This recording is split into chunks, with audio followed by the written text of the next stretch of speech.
Shalom Aleichem. Today is Daled B'Av Menachem Av Tov Shin Peh Leminyanenu, corresponding to the 29th of July 2025 Leminyan HaTo'im. A few words about current affairs and related matters to begin with. It is true that Rabbothenu Melamdim, our Chachamim teach us, Esau Sonel Yaakov, that Esau and his descendants, their nature and their default position is to hate Am Yisrael, to despise Am Yisrael. And that's true. Clearly that's true.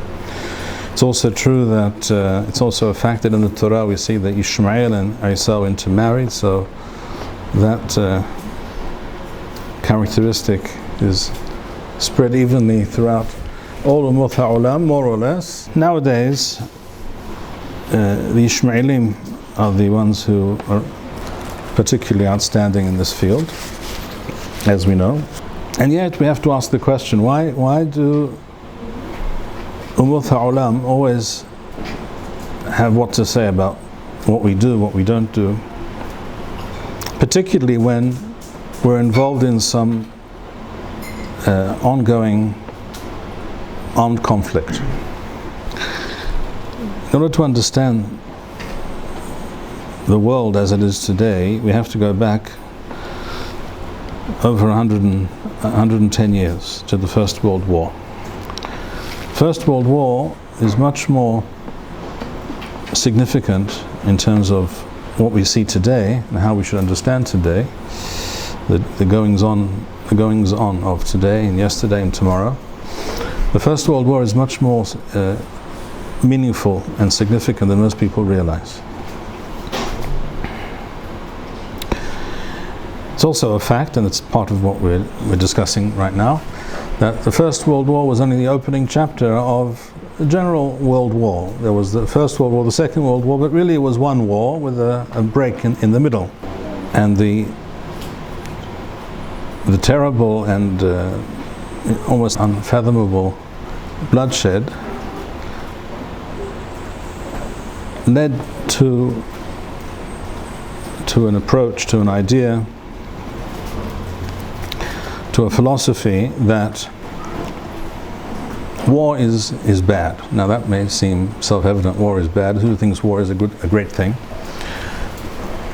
But it's more than that. It's not just that war is bad. War is bad and peace is good, and we always have to work towards peace, and that's why we'll set up a United Nations in 1945, Leminyanam, because that way we'll be able to guarantee world peace. We know how that worked out.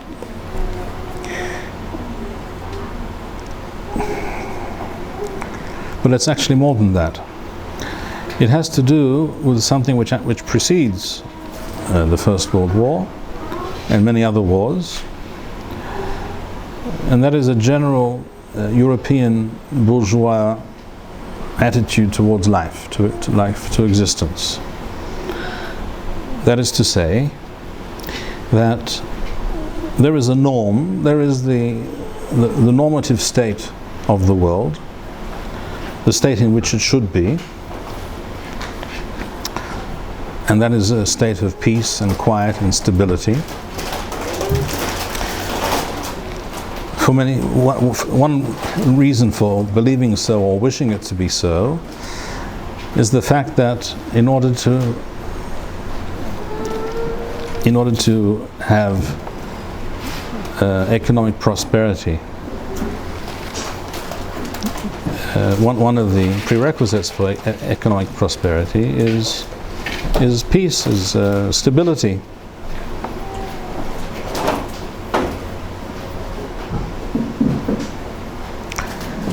In other words, many people look at the world in the way that you might look at a train traveling on its tracks.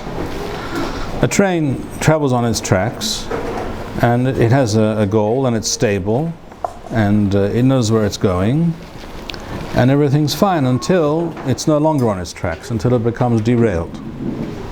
And then you have a problem.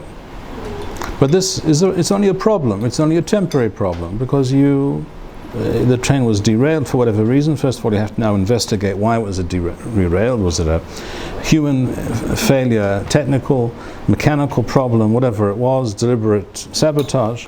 To fix the problem, solve the issue, put the train back on its tracks, and we continue as before. In other words, stability is the norm.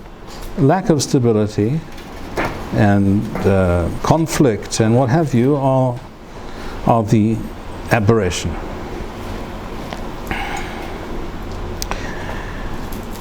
That's one way of looking at the world. And many people equate the train traveling along smoothly on its tracks to a world in which you have peace and stability, and occasionally the train becomes derailed, and occasionally you have wars and conflicts and disruptions to economic activity and all the rest of it, and bloodshed, and you have to immediately and as quickly as possible set things right in order to return to the norm, the steady, stable norm. And that's a very pleasant and even optimistic view of human affairs, but it has one failing, and that is that it's divorced from reality. Because human history, all one has to do is look up any period in human history that one wishes, and one will discover that wars are the norm and not the exception. Wars and conflicts and all manner of disruption and bloodshed, etc. Unfortunately, these all seem to be baked into the human condition as we know it. In other words, the world is not like a train on its tracks. The world is like the sea, like the ocean. You can go to the seashore right now and maybe see a very flat and calm sea in front of you, and that's definitely possible. It happens a lot. But it's also a fact that within an hour or by tomorrow it could be very stormy, because the sea is very much affected by all kinds of events, whether it's submarine earthquakes and tsunamis, or just weather, strong winds, whatever it may be, currents. And the sea is also beyond the control of human beings. And that's the true reality of the world. The course of events in human affairs cannot be determined by a deliberate effort of cognition, of trying to set things in order and make things work in a stable and relaxed and positive way. Many people have tried. It's not a terrible ambition in and of itself, but it doesn't work. It cannot work for multiple reasons, which we cannot and do not need to go into right now.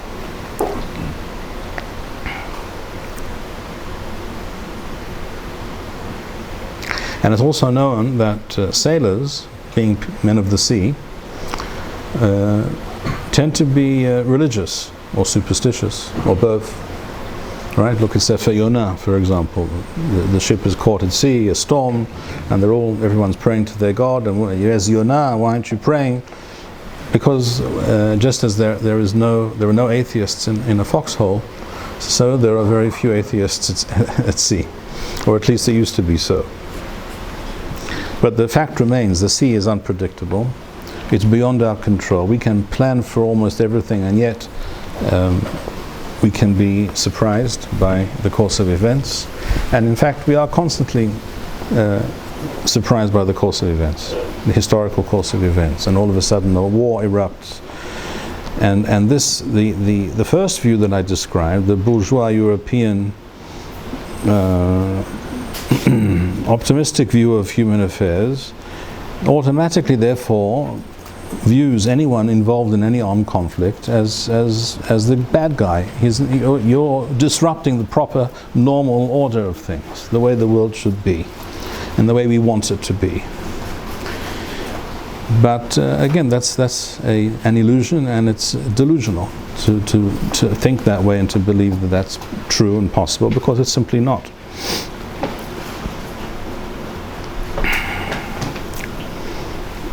And this, therefore, helps to explain to some extent on top of this, the well-known and fully expected anti-Semitism and all the other possible reasons and explanations for anti-Semitism, for anti-Israel actions and statements and goings on.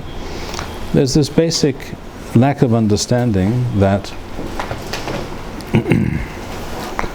war is not the exception. Most of us, certainly the older amongst us, grew up in a world that was rather stable. There were two blocks in the world. There was America, NATO, and allied Western countries, and you had the Soviet bloc, and there was a certain balance of fear and of power and mutually assured destruction, etc. So there was a kind of balance and a kind of stability for decades following the Second World War. So many people who grew up in that time or immediately after that period began to believe and expect that this is how the world should be and can be and should be and must be. But the truth is that period of time, those 70 years, shall we say, post, or even less maybe, 60 years, post World War II, were the exception and not the rule.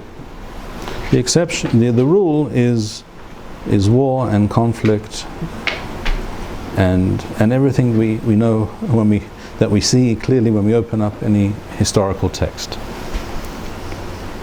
We also see it in the Tanakh, of course. We see it in the newspaper. It's everywhere. That's the reality. And we have to be aware of this fact. Because if we make the mistake of thinking that the world can be and should be and usually is a safe, stable place, then we will find ourselves in great trouble. This is, of course, part of the explanation for what happened on Shmini Aseret Tavshin Pei Daled, 7th of October 2023, Leminyana. Many people were surprised. Others, I can speak for myself, I was not in the least bit surprised. I was only surprised that it took so long.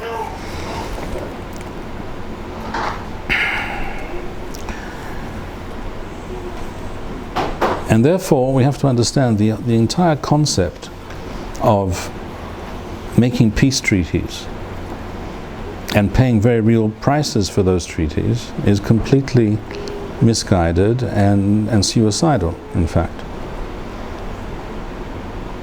A little known fact regarding the Camp David Accords, the peace agreement so-called with Egypt, a little known fact is the following: that in the 1977 election campaign, which some of us remember, when Menachem Begin came to power for the first time, after 29 years in opposition and many years pre-state opposition as well, the Labour Party, believe it or not, headed by Peres and Rabin and that crowd, and keep in mind, they were the ones who built the Yeshuvim in the Sinai, in Pithat Rafiach, and they announced that they wanted to build a seaport on the Sinai.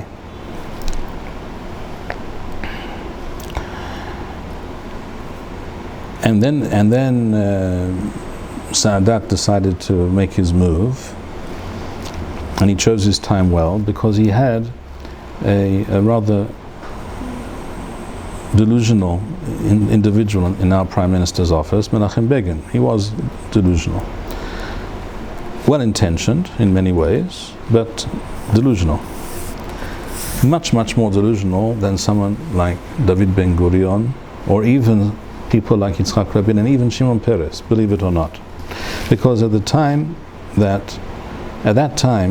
I remember when Sadat came here, Shem Rashem Yirkav, Yimach Shemo, when he came here, that was the end of 77 or just the beginning of 78, Leminyanam, and he gave his speech, and Begin decided, okay, we're going for a peace agreement, and I'm willing to hand over the entire Sinai, destroy the Yishuvim, whatever it takes. We want this peace agreement.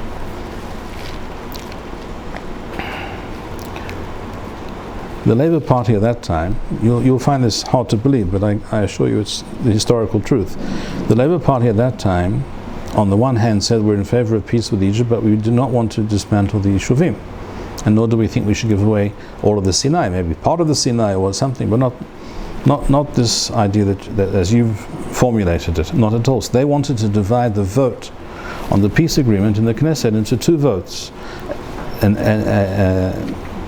a vote in principle on the idea of a peace agreement or some kind of treaty with Egypt, on the non-belligerence pact or something like that, which is different from a peace treaty. And on the other hand, a separate vote about whether to dismantle the Yishuvim, the settlements, the towns that they themselves built in the Sinai, etc. Begin understood that he would probably win the first vote, but not the second. So he refused to make two votes out of it. He insisted it be one vote, and that's how we ended up with the Camp David Accords. Because Begin, as I say, he was delusional when it came to such things, being a sophisticated Polish gentleman who believed that, if he gave his word of honor, shook his other guy's hand, that would be it. The thing would be sealed and would be real. So I'll give you the whole Sinai, and we'll get rid of all our towns and villages and what have you, and our airfields, and you name it. And I rely on you. We're going to look here. My hand we shake. It's a done deal, and it's in that peace, real peace. And his conception of peace is that it's eternal, or at least open-ended. It's without end, as far as one can see. But of course, that itself is based on a misunderstanding of the world. That nothing in the world remains the same for very long. Keep in mind that there was a Chokhmah Bagoyim Ta'amin, say Chazal. Amongst the Gentiles there are wise men as well. And one such wise man, about 2,500 years ago roughly, in Asia Minor, a Greek by the name of Heraclitus, a philosopher, pre-Socratic philosopher. And one of his main teaching was that the world does not exist, but it's in a state of becoming. In other words, no such thing as being. There is becoming. The world is always in flux. Things are always changing and moving and evolving. That is the only constant thing in the world, change.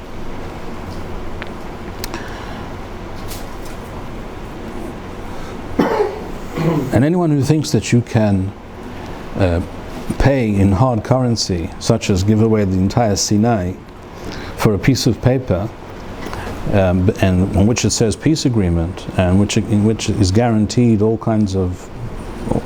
manner of things that you consider desirable, and you imagine it's going to last for a very, very long time, right there you're completely mistaken. I mean, fatally flawed. That way of thinking is fatally flawed. All of this is before you even begin to consider who the other side is. We're talking about Ishmaelim. When did you last hear of a Ishmaeli, a Muslim, signing an agreement and then living up to it? There's no such thing. In fact, Islam is to a large extent based on the opposite, that Muhammad signed agreements, and when it was convenient, when he was strong enough, he broke them. In other words, there's no such thing as a long-term agreement with Islam. First of all, you have to understand something which Begin did not understand, and the Israeli left today, and the world doesn't understand. Many people in the world do not understand that Islam is all about conquest. It's essentially a political program with a religious flavor, but it's a political program of conquest. That is the reality of Islam. According to the basic fundamental principles of Islam, they are required to conquer the world for Islam. And any piece of land that was once under Muslim control can never revert to non-Muslim control. These are all simple, straightforward facts known to anyone who knows anything about Islam. So to imagine that you can make agreements that will last the test of time with such people, and particularly with such people, is completely spurious, completely, wildly off the mark.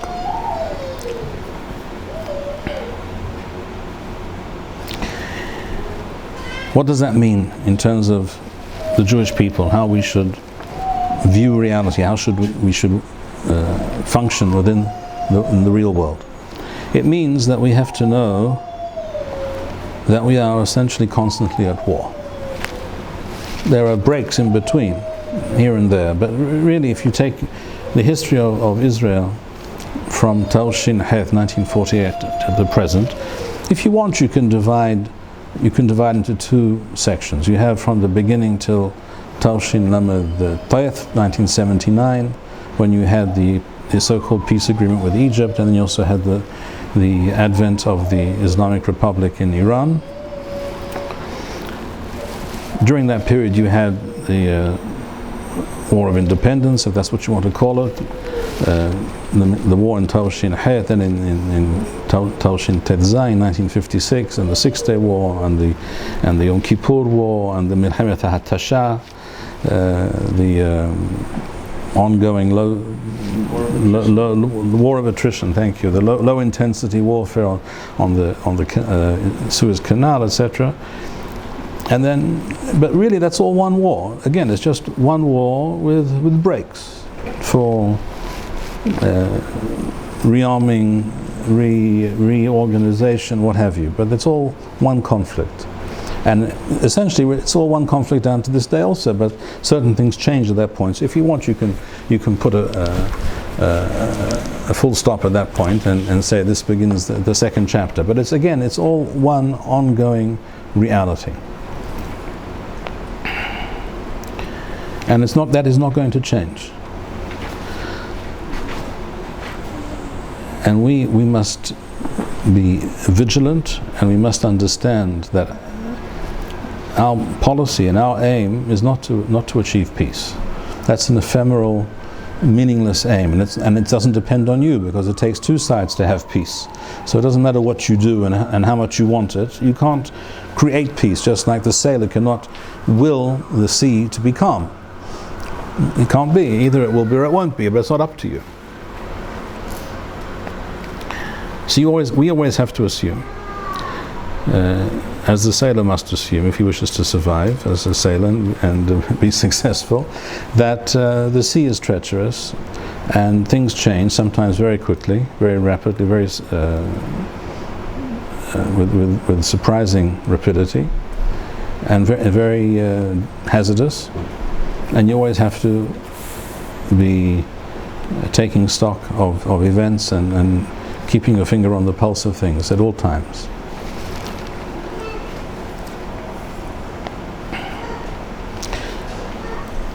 Some people may not find that description of reality to be to their liking,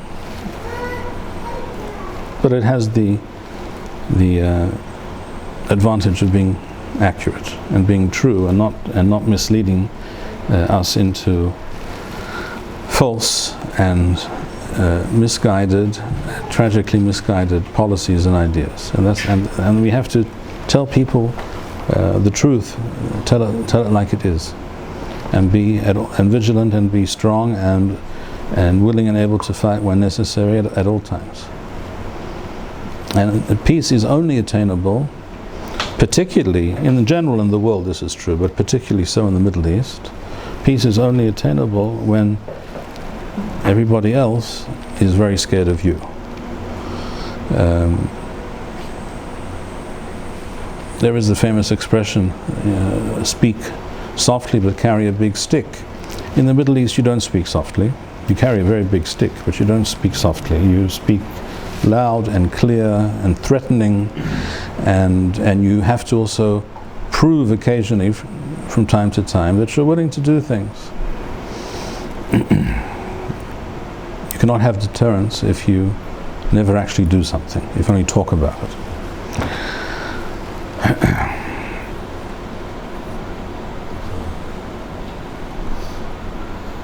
So Heraclitus knew a thing or two, and we can learn from what he said, although really it's self-evident. It's you don't have to be a famous philosopher to perceive this, but this has been noted by others before us, and it's okay. It behooves us to acknowledge that fact and be aware of this fact.